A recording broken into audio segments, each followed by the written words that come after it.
and I want to tell you the story of two of my constituents. The first one is a friend of mine I went to high school with.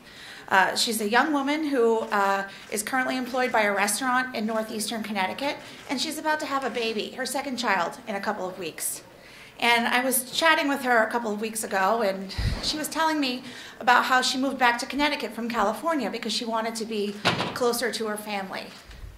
And how disappointed she is that Connecticut does not have the policies in place to support her family like the policies she had in California. When she had her first child in the state of California, she benefited from the state's disability program and from the state system of paid family and medical leave. When she had her first child, she was able to take 16 weeks of paid time off to be with her newborn child and care for her as a family. Now that she's moved home to Connecticut, again, to be closer to her family, she's come home and discovered that, unfortunately, Connecticut has no such system of disability insurance or no system of paid family and medical leave. So as a result, the moment that she and her husband found out they were pregnant, they've been scrimping and saving to make sure she can take some time off when they have their second child, but it certainly won't be the 16 weeks that she was able to get in California.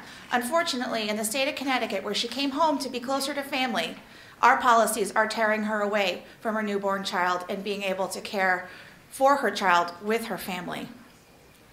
Additionally, because she's a waitress, scrimping and saving the way that she has isn't quite as easy as it would be for other folks because of the tip credit level being so low. And if we finally made progress on that issue as well, this situation would be a little bit easier for her family. The second constituent I want to tell you about is a brave young woman named Danielle, who when she was 18 years old, her father was diagnosed with stage 4 lung cancer. And when he was diagnosed, he was given 3 months to live.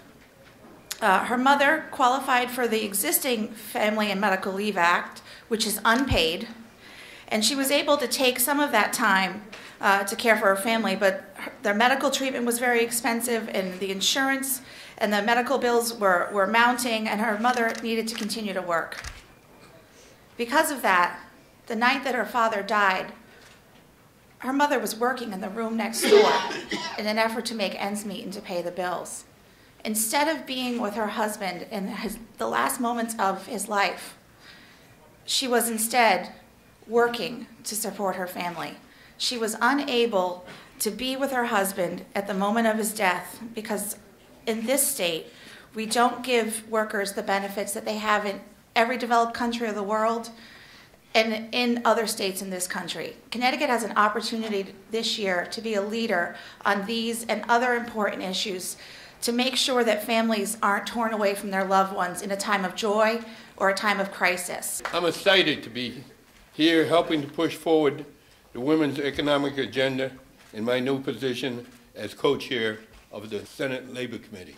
Women have made such great strides in the workplace. However, this does not negate the fact that wage inequality still persists. Too many women still face obstacles that make it difficult for them to succeed. This is a serious concern for all women, and particularly for low-income women. Women moving from welfare to work and others living on the economic margins. Working women in the U.S. are paid, on average, more than $10,000 less per year than men. In 6 out of every 10 families, a mother in the primary or co-breadwinner, so the wage gap makes a huge difference in a family's economic security. We know that many factors contributing to the overall wage gap, including education and skills, experience, union membership, training, performance, hours worked, and the careers that men and women choose. All this is to say that the gender wage gap is more than just a woman's issue. It is an economic issue. Let's continue to fight for our families here in Connecticut. There are over 35,000 waiters and waitresses and other tip restaurant and hotel workers in Connecticut who are only guaranteed a base wage of $5.78 an hour. At present, women make an average of 78 cents on the dollar compared to men, and is even lower for minority women. Women earn less than men within all racial and ethnic groups.